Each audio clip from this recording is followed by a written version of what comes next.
بسم الله الرحمن الرحيم. الحمد لله رب العالمين والصلاة والسلام على سيدنا محمد وآله الطاهرين. اللهم صل على محمد وآل محمد.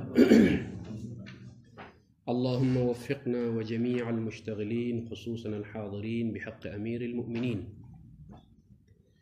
متن میں وارد ہونے سے پہلے دو باتیں میں بیان کرنا چاہتا ہوں. پہلی بات یہ ہے، شیخ الاعظم الانصاری حسب کلام استاد بزرگوار آغا سید احمد اشکوری کے قول کی بنا پر شیخ الاعظم الانصاری یعرف من خلال ابحاث البیع الفضولی، اول مکاسب سے لے کر انتہا اختیارات تک اگر کسی بحث میں شیخ کی علمیت ظاہر ہوتی ہے تو وہ بیع فضولی کی بحث ہے. یہ آسان نہیں سمجھے، یہ پہلا نقطہ ہے. دوسرا، السید الاستاذ حفظہ اللہ کان ينقل من استاذه الشیخ الوحید الخراسانی. سید اشکوری اپنے استاد شیخ وحید خراسانی سے نقل کرتے ہیں، بعض عبائر المکاسب الى الان بکرہ، مکاسب کی بعض عبارتیں ابھی تک باقرہ ہیں. سمجھتے ہیں باقرہ؟ لم يمسها احد الى الان كما البنت الباکر، یعنی اس قدر عمیق ہے، بعض نکات ابھی تک مبہم ہے کہ بڑے بڑے فقہا، شیخ وحید کہتے ہیں الى الان بعض عبائر المکاسب، مکاسب کی بعض عبارتیں بکرہ باقرہ ہیں. تو یہاں سے اندازہ لگائے کہ شیخ الاعظم یعرف من ابحاث البیع الفضولی. هذا الكلام يوجهنا الى التعمق في البحث والتدبر في عبارة المكاسب. هذا شيء أول. والشيء الثاني، دوسری چیز یہ کہ اگر وہاں پر کوئی تقصیر ہو فہم میں تو یہ عیب نہیں ہے، اس لیے کہ بڑے بڑے فقہا ابھی تک بعض عبارتوں کو جو ہے انہوں نے حل نہیں کیا ہے، بعض مطالب ابھی تک مخفی ہیں. وليس من البعيد نحن كطلبة صغار بعض المطالب تخفى علينا. عليكم السلام. الآن ندخل مسألة، ومن شروط المتعاقدين أن يكونا مالكين أو مأذونين من المالك أو الشارع.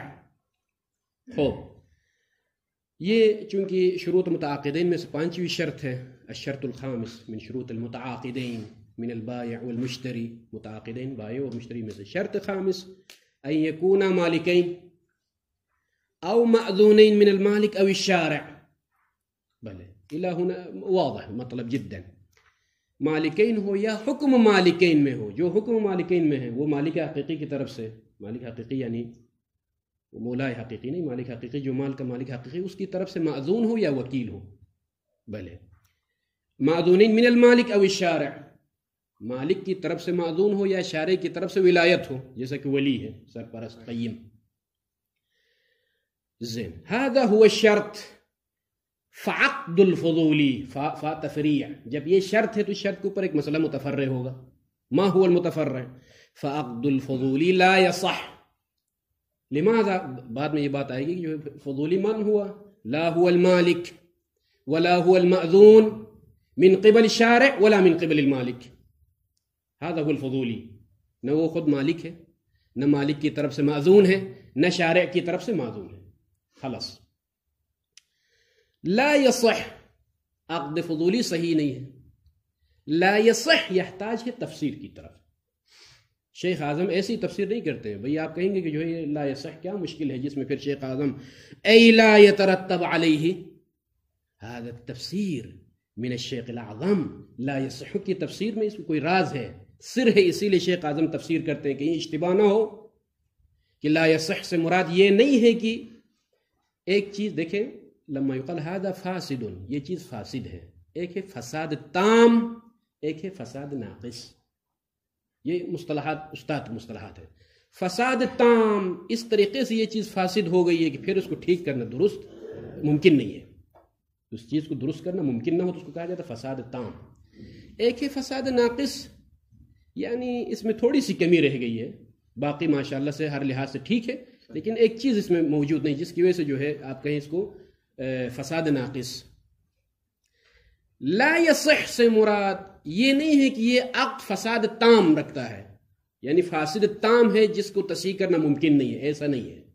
بلکہ لا يصح سے مراد ای لا یترتب علیہ ما یترتب علی غیرہ، علی عقد غیرہ من اللزوم، علی عقد غیرہ غیر الفضولی، من اللزوم، من اللزوم بیان ہے ما یترتب سے. اب آ جائے لا يصح عقد الفضولی، ما معنى لا يصح؟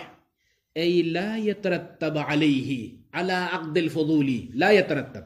ماذا لا یترتب؟ ما یترتب وہ چیز جو مترتب ہوتی ہے علی عقد غیرہ، فضولی کے غیر کے عقد پر، جو کہ مالک ہے یا معذون ہے یا ولی ہے.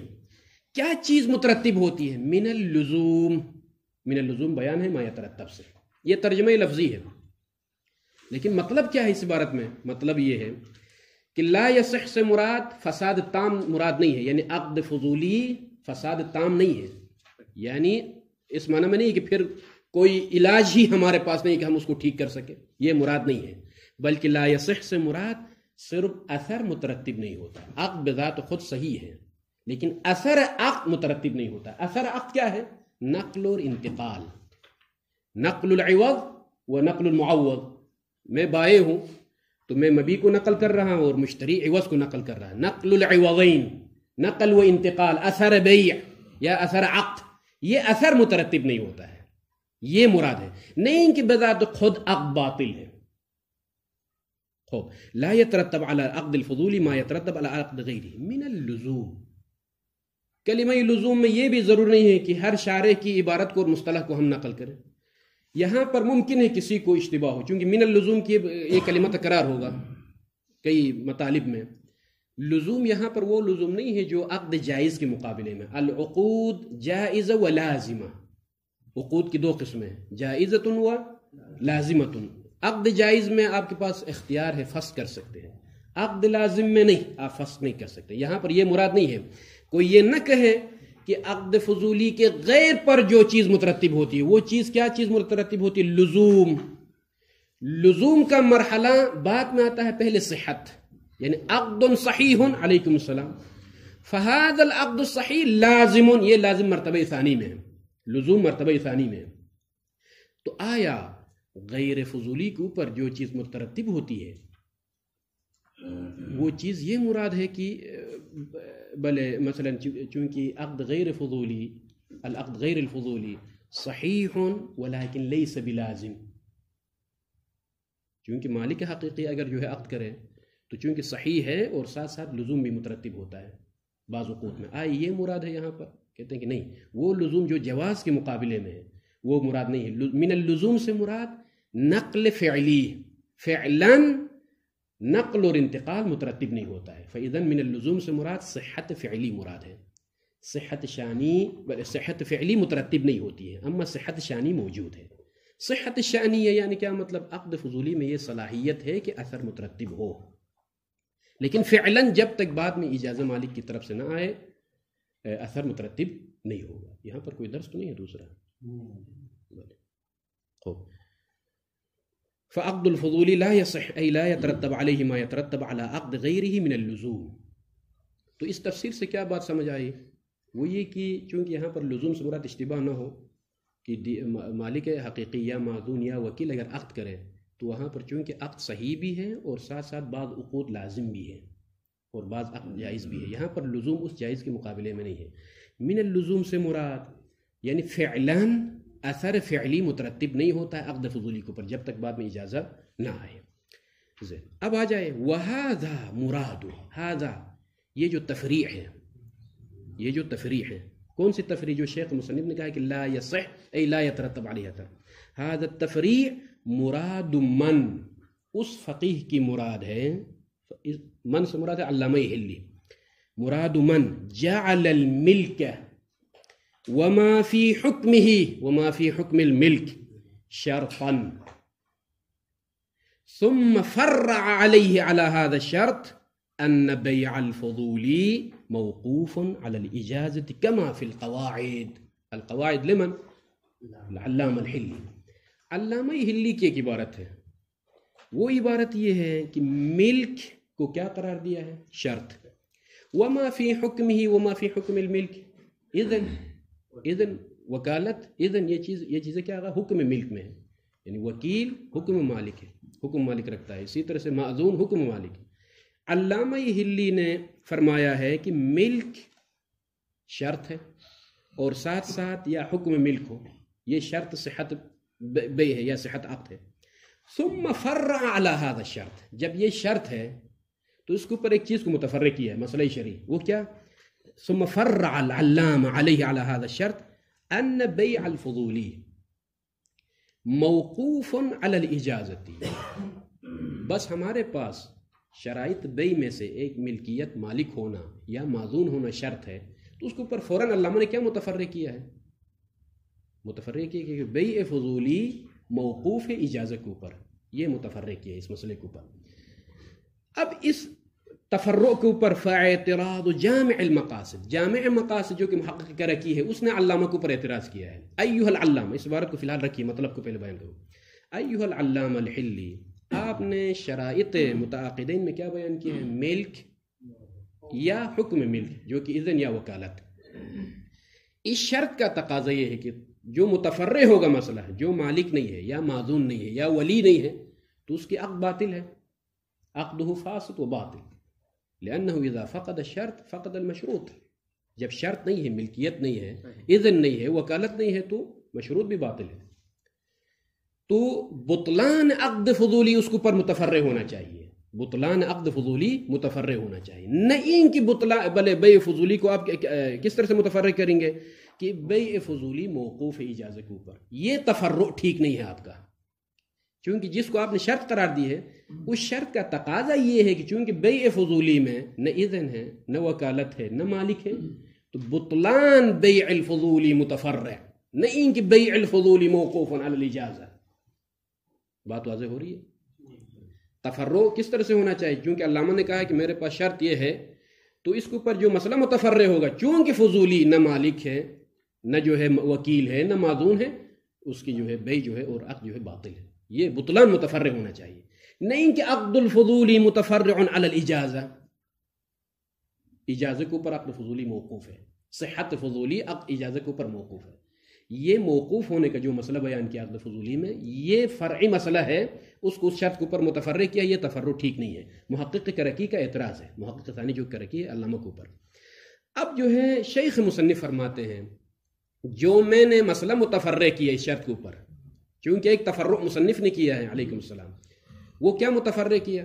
شرط یہی مالکیت ہے، معذونیت ہے، وکالت ہے، اس کے اوپر کیا متفرع ہوا؟ عقد الفضولی لا یصح، یہ متفرع کیا نا، کہہ رہے کہ جو میں نے لا یصح کی تفسیر بیان کی ہے وہی مقصود ہے علامہ ہلی کا، علامہ ہلی کا وہی مقصود ہے جو میں نے متفرع کیا ہے۔ علامہ ہلی کا مقصود کیا ہے؟ عقد فضولی موقوف ہے اجازت کے اوپر، کہا علامہ ہلی نے۔ موقوف ہونے کا مطلب ہی کہ عقد الفضولی لا یصح ای لا یترتب فعلا اثرہ، یہی مراد ہے علامہ کی بھی جو میں نے بیان کیا ہے۔ جب یہی مراد ہے علامہ کی، تو محقق کرکی نے جو اعتراض کیا ہے علامہ کے اوپر، ایھا العلامہ بل الملکیہ والمأذونیہ والوکالہ عندک شرط والتفریع علیہ هو بطلان بیع الفضولی لا ان بیع الفضولی متوقف علی الاجازہ۔ بطلان کو آپ متفرع کریں، نہیں کہ توقف ہونے کو آپ متفرع کریں۔ تو کہتے ہیں کہ شیخ مصنف یہ جو اعتراض محقق کرکی ہے، هذا الاعتراض لا يرد على العلامة حلی لأن مراد العلامة هو مرادی، جو میں نے مراد بیان کی، وهذا مراده، وهذا یعنی شنو؟ هذا التفریع جو میں نے متفرع کیا، هذا اشارہ اس بات کی طرف کہ عقد الفضول لا يصح لا يترتب، هذا المتفرع الذي انا ذكرت مراد من؟ مراد العلامة جعل الملك، العلامة جعل الملك وما في حكمه وما في حكم الملك، ماذا جعل؟ شرطا، شرطا في الصحة، يعني في صحة العقد، ثم فرع العلامة عليه على هذا الشرط، ماذا فرع؟ أن بيع الفضولي موقوف على الإجازة، یہ متفرع کیا ہے۔ بلے اس تفرع کا مطلب کیا ہے؟ جب تک اجازہ نہ آئے اثر فعلا متحقق نہیں ہوگا، یعنی بالفعل اثر نقل و انتقال متحقق نہیں ہوگا، اگرچہ شأنیت اس میں ہے، اجازہ آنے تک اس میں قابلیت موجود ہے اس حد تک۔ كما فاعتراض جامع المقاصد الذي هو محقق الكركي عليه على العلامة کس طرح سے اعتراض کیا ہے؟ بأن التفريع في غير محله، تفريع المحقق الكركي في غير محله. بله. هذا الاعتراض فاعتراض جامع المقاصد لعله في غير محله، خود اعتراض جامع المقاصد ہی غیر محل، اس لیے کہ محقق کرکی کا مقصود وہی ہے جو میں نے بیان کیا ہے. وكيف كان الان محقق کرکی کا اعتراض وارد ہے یا نہیں ہے یہ اپنی جگہ، ولكن المهم فالمهم التعرض لمسألة عقد الفضول التي هي من أهم المسائل. بل فنقول اختلف الأصحاب وغيرهم في بيع الفضول، بل مطلق عقده، بيع الفضول أو مطلق عقده، مطلق العقد، بيع، نكاح، أي معاملات، يعني عقد أعم من البيع طبعا، بعد اتفاقهم على بطلان إيقاعه كما في القواعد. ایقاعات فضولی کے بطلان پر اتفاق ہے، اس لیے کہ اجماع قائم ہے اس بات کے اوپر کہ ایقاعات باطل ہے فضولی کے. اما بحث جو ہے عقود میں ہے. على اقوال، والمراد بالفضولی كما ذكره الشهيد هو الكامل الغير المالك للتصرف ولو كان غاصبا. وفي كلام بعض العام ابھی شہید کی تعریف اور غیر جو عامہ کی تعریف ہے دونوں میں ذرا نسبت کو بھی دیکھیں. هو الكامل، شہید کیا فرماتے ہیں؟ اس تعریف کو ذہن میں رکھے، بعد میں عبارت آنے والی ہے، خود شہید کے اوپر اعتراض ہوگا اسی تعریف کے ذریعے سے. هو الکامل، کامل سے کیا مراد؟ عاقل و بالغ، الغیر المالک، بس مشکل یہ ہے کہ وہ مالک نہیں ہے. للتصرف، تصرف کے لیے وہ تصرف کا حق نہیں رکھتا ہے. ولو کان غاصبا، ولو کان غاصبا، اگرچہ یہ کامل اور غیر مالک للتصرف، ولو کان غاصبا، غاصب ہی کیوں نہ ہو وہ بھی فضولی ہے، کیونکہ اس میں بھی اختلاف انشاءاللہ تعالیٰ کل میں وضاحت کروں گا. ولو کان غاصبا کی قید کیوں لگائی ہے؟ کیونکہ مسئلہ غصب میں جو تیسرا مسئلہ ہے بے فضولی کا، وہاں پر نقاش ہے بین العلماء فضولی ہونے کے بارے میں، اگر جو ہے غاصب ہو تو. یہ قید کیوں لگائی شہید نے؟ اس میں ایک نقطہ ہے. وفی کلام بعض العامہ، کلام بعض عامہ میں انہ العاقد بلا اذن من يحتاج الى اذنہ، انہ العاقد، فضولی یعنی عاقد، بلا اذن من، عقد کرنے والا، بلا اذن من یحتاج الی اذنہ، جس کی اذن کی طرف محتاج ہے اس کی اذن کے علاوہ اگر عقد کرے تو یہ فضولی ہے. ما هو الفارق بین تعریف الشہید و بین تعریف العامہ؟ کیا نسبت ہے؟ اندازہ کر رہے ہیں آپ لوگ اس میں کہ شہید نے کہا هو الکامل الغیر الغیر المالک، اما عامہ کی جو تعریف ہے العاقد بلا اذن، دونوں میں ایک فرق ہے. وہ یہ کہ العاقد عام من الكامل، يعني تعريف العامة أعم من تعريف الشهيد، لأن في التعريف العامة العاقد، هذا العاقد يشمل الكامل وغير الكامل. مجنون بھی داخل ہے اس میں، صبی بھی داخل ہے، وہ بھی صبی مثلا جو ہے 12-13 سال کا بچہ اگر عقد کرے هذا عاقد وليس كاملا. اسی طرح مجنون اگر کوئی عقد کرے هذا عاقد وليس كاملا. فإذن هناك نسبة عموم خصوص مطلق بين تعريف العامة وبين تعريف الشهيد، فتعريف العامة أعم من تعريف الشهيد. أما تعريف الشهيد هو الكامل، الكامل يعني شنو؟ بالغ وعاقل، صبي خارج ہے اور وهكذا بلے مجنون بھی خارج ہے. الفضول هو هذا، وقد يوصف به نفس العقد، وقد يوصف به نفس العقد، وقد يوصف بالفضولی نفس العقد. کبھی خود عقد کو ہی فضولی کہا جاتا ہے، خود عقد کو ہی فضولی کہا جاتا ہے. ایک دفعہ شخص کو فضولی کہا جاتا ہے، ایک دفعہ خود عقد کو فضولی کہا جاتا ہے. وَلَعَلَّهُ تَسَامُحٌ، وَلَعَلَّهُ تَسَامُحٌ، خود عقد کو فضولی کہنا تسامح ہے، مجاز ہے. اما اطلاق فضولی خود عاقد کے اوپر حقیقت ہے. یہاں پر دو نقطے ہیں. پہلا نقطہ شہید نے کیوں ولو کان غاصباً کی قید لگائی تعریف میں، ایک یہ نقطہ ملحوظ نظر ہے.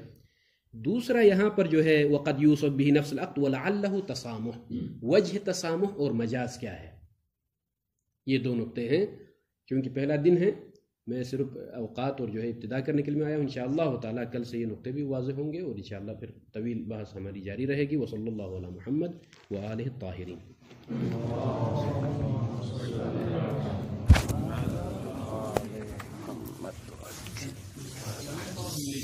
بتائیں